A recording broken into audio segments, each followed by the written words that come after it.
飛行機をハイジャックした犯人は身代金を要求した。そして彼は1971年11月24日、普通の日と思われたその日、アメリカ航空史に残る謎の1ページが記されました。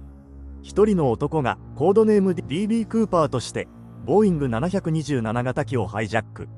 身代金20万ドルを要求し受け取った後、夜空に消えました。FBI は広範囲にわたる捜索を行いましたが、クーパーの行方を突き止めることはできませんでした。彼の正体については数多くの説がありますが、確たる証拠は見つかっていません。